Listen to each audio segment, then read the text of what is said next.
Olá, seja bem-vindo ao meu canal do YouTube. Eu sou o João Romeu Morelli, pastor, professor de teologia, e nós estamos fazendo uma série de vídeos sobre o panorama do Novo Testamento. Esse é o 11º vídeo da série, onde nós temos falado sobre aspectos históricos, religiosos, políticos, geográficos do período do Novo Testamento. Já fizemos uma breve introdução sobre o Novo Testamento, sobre os evangelhos sinóticos, falamos sobre o livro de Atos e estamos estudando as cartas que Paulo escreve no período do seu ministério. Então você pode visitar aí os vídeos do nosso canal, assisti-los. Te convido também a se inscrever no canal, a clicar no sininho para receber as últimas informações quando cada vídeo for postado. E eu te convido também a compartilhar esse vídeo. Compartilhe os nossos vídeos com seus amigos, nas suas redes sociais, para que mais pessoas tenham acesso a esse conteúdo. A ideia é construir materiais curtos, materiais com fácil entendimento, com uma didática clara, para sua melhor compreensão do texto bíblico, para que tanto na sua leitura devocional quanto no seu estudo bíblico, o material que esse vídeo te fornece seja relevante e te ajude na melhor compreensão e entendimento do texto bíblico. Nessa semana, neste vídeo, nós vamos tratar da carta que Paulo escreve aos Romanos, na carta que Paulo escreve à igreja que estava estabelecida em Roma.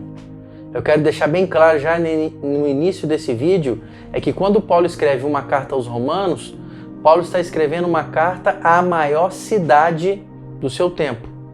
Paulo está escrevendo uma carta para uma igreja que está estabelecida na capital do mundo, na maior cidade, no centro político-cultural daquele período, o maior centro de poder do período antigo, daquele período histórico, no início dessa nova idade, no primeiro século desse novo tempo, é a cidade de Roma. Então Paulo está escrevendo para uma igreja que está no centro do núcleo do mundo. Uma igreja essa composta de judeus e gentios. Uma igreja essa que enfrentava todos os desafios possíveis e imagináveis, que eram os desafios de ser cristão no maior centro de poder daquele tempo. Desafio esse que Paulo encara, mesmo não sendo o fundador, o plantador dessa igreja. Porque não foi Paulo que plantou essa igreja.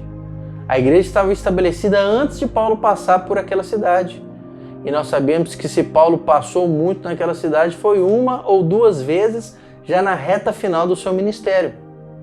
Paulo está escrevendo essa carta aqui já na terceira viagem missionária dele, quando ele estava na cidade de Corinto. Então quem plantou essa igreja? Essa igreja tinha alguma liderança apostólica sobre ela? Não. Dificilmente nós vamos encontrar algum apóstolo como fundador dessa igreja. Nós não temos dados históricos suficientes para fazer essa afirmação. O que a gente sabe é que possivelmente a igreja de Roma, ela foi plantada, ela nasceu por pessoas que receberam a mensagem de Cristo no dia de Pentecostes. Você lê lá em Atos 2 que 13 nações eram representadas em Jerusalém no dia de Pentecostes e possivelmente irmãos foram evangelizados pelo sermão de Pedro e por algumas outras mensagens que receberam ali em Jerusalém no período da festa de Shavuot, festa das semanas, festa de Pentecostes, e ao voltarem para Roma começaram a se juntar como igreja, a se reunirem como igreja. Então Paulo sabendo, lembre-se, Paulo é o evangelista dos gentios, é o apóstolo dos gentios. Então se Paulo era o apóstolo dos gentios, nada mais justo do que ele se preocupar com a igreja que estava na maior cidade gentia daquele tempo, que era Roma, a cidade mais poderosa. Ainda mais sabendo que era uma igreja que não tinha uma autoridade apostólica sobre ela. Então Paulo leva a cabo o seu ministério com a preocupação de trazer um direcionamento bíblico, teológico e prático para aquela igreja que estava nascendo e se desenvolvendo naquela cidade. Uma igreja que tinha uma forte predominância de judeus, mas que também tinha um número cada vez mais crescente de gentios no seio daquela igreja. Então Paulo se dedica a escrever um grande tratado teológico para aquela igreja. É a carta mais densa, de mais conteúdo teológico. Paulo vai tratar de alguns aspectos doutrinários específicos da igreja? Sim, Paulo tinha informações daquela igreja, mas Paulo vai trazer um conteúdo denso, teologicamente denso, para aquela igreja. Paulo tem uma grande preocupação de explicar a trilha da fé para aqueles irmãos. Então, se você vê a primeira parte da carta, Paulo vai falar sobre qual era a condição da humanidade. E Paulo deixa muito claro que a condição da humanidade é uma só. É um povo caído, pecador e que tem como destino do pecado a morte. Paulo deixa claro na sua carta aos Romanos que perante Deus ninguém é indesculpável. Perante Deus ninguém vai encontrar um álibi para o seu pecado. Cada um, judeu, gentio, toda a humanidade, ela foi contaminada pelo pecado do primeiro Adão, do Adão que escolhe o pecado no Éden. Paulo deixa muito claro isso. Todos pecaram e estão separados da glória de Deus. E o salário desse pecado é a morte.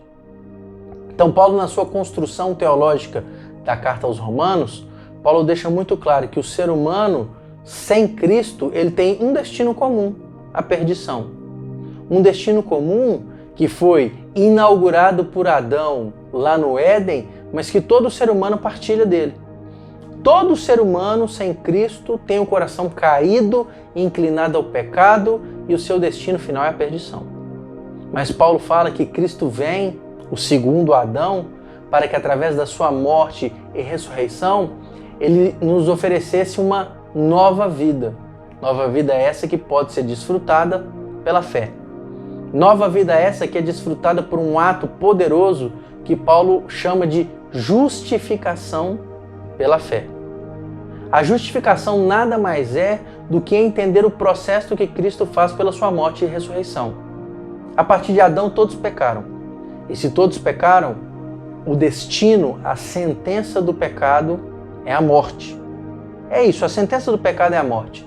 E Paulo trabalha a justificação numa visão bem jurídica mesmo.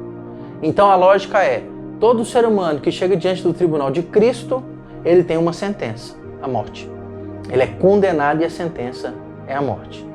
Então não é que Jesus vai nos absolver dos pecados, não é isso, não é isso.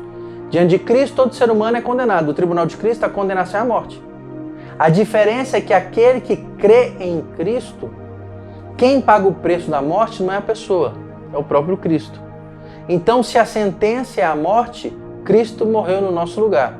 E se Cristo morreu no nosso lugar, a pena da sentença já foi quitada.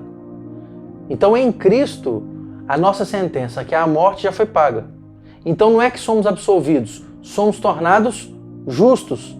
Quer dizer, diante da lei do pecado e da morte, aquele que está em Cristo já pagou o preço, porque Cristo pagou o preço no nosso lugar. Então, diante de Deus, crendo em Cristo, nós somos justificados. Então, não há condenação da morte, porque essa condenação já foi imputada em Cristo. É como se ao tirar o seu extrato jurídico, o seu extrato penal, tirar lá o seu certificado de bons antecedentes, vai constar que você foi condenado, mas que essa condenação já foi paga. Já foi paga. Não há preço mais da condenação, porque Cristo já pagou no seu lugar. Dentro dessa ótica, você toma posse desse princípio espiritual pela fé. Pela crença, mas não só por ela. Porque a palavra fé, ela tem um sentido mais profundo do que o mero acreditar. Tanto no Antigo Testamento quanto no Novo Testamento, na palavra grega pistis ou na palavra hebraica emuná, um dos princípios sobre a fé, além da crença, é a fidelidade. É assumir um compromisso e levá-lo às últimas consequências. Então, o que Paulo deixa muito claro é que a partir do momento que eu creio na obra de Cristo, eu vou viver uma vida de fidelidade para com Ele. Fidelidade aos seus princípios, aos seus valores, e isso vai me levar a tomar posse da justificação, a receber em mim esse ato de justiça de Deus através de Cristo. Paulo vai tratar de outros assuntos também na carta aos Romanos. Ele vai tratar, por exemplo, da relação entre o judeu e o gentio em Cristo, porque ele fala que a salvação vem por Cristo aos judeus, mas que todo aquele que é gentio e que confessa Jesus como seu Senhor e Salvador, ele é enxertado, ele usa essa imagem, né? Ele usa a imagem da videira, né? Então o gentio, ele é enxertado, ele era uma oliveira brava, né? Ele é enxertado lá nessa planta e todos se alimentam da mesma seiva, da mesma raiz que é Cristo. Então em Cristo não há mais judeu, gentio, todos somos só em Cristo, nós somos o mesmo povo. Paulo vai tratar de alguns outros aspectos, como a adoração no capítulo 12 aos Romanos, que ele fala que quando nós entregamos a nossa vida em totalidade a Cristo, isso se transforma no nosso verdadeiro culto, no nosso verdadeiro sacrifício. Então Paulo vai tratar uma série de aspectos inteiramente relevantes na carta aos Romanos. Carta essa escrita na sua terceira viagem, durante a sua estadia em Corinto, lá por volta da década de 60, preocupado em trazer uma base sólida a uma igreja que nascia sem uma autoridade apostólica consolidada. E Paulo se sentiu obrigado a isso, com um claro entendimento que ele era o apóstolo dos gentios.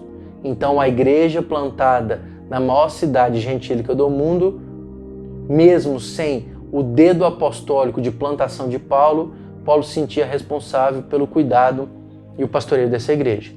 Uma dica importante, ao final da carta aos Romanos, nós vemos que Paulo permite que uma pessoa dê uma saudação especial a essa igreja. Um sujeito chamado Tércio. E é interessante que o texto fala assim: eu, Tércio, que escrevo essa carta, envio saudações. Possivelmente o Tércio foi o escriba, o amanuense de Paulo, aquele que Paulo ditava e ele escrevia. Como eu já disse algumas vezes, escrita era algo caro naquele período, e mesmo Paulo, alfabetizado e com um bom conteúdo para escrever, de algumas vezes ele se utilizava de escritores profissionais para facilitar o seu texto, para customizar o seu trabalho e para ajudá-lo também, porque muitas vezes Paulo tinha seus problemas de saúde, problemas de vista, e o escritor, um escriba profissional, o ajudaria nesse processo. Quero deixar aqui a nossa indicação de leitura para essa semana, indicação de material. Estou deixando um clássico aqui para vocês. História dos Hebreus, de Flávio Joséfo. Essa aqui é uma obra completa. Que consiste esse texto?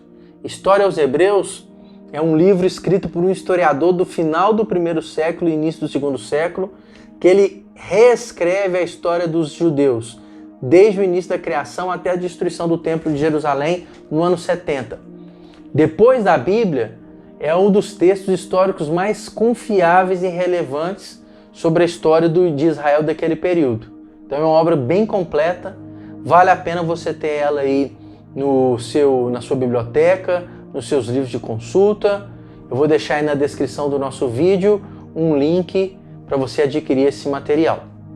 Um forte abraço para você, Deus te abençoe. Mais uma vez eu te conclamo a compartilhar esse vídeo com o maior número possível de pessoas e até o próximo vídeo. Forte abraço!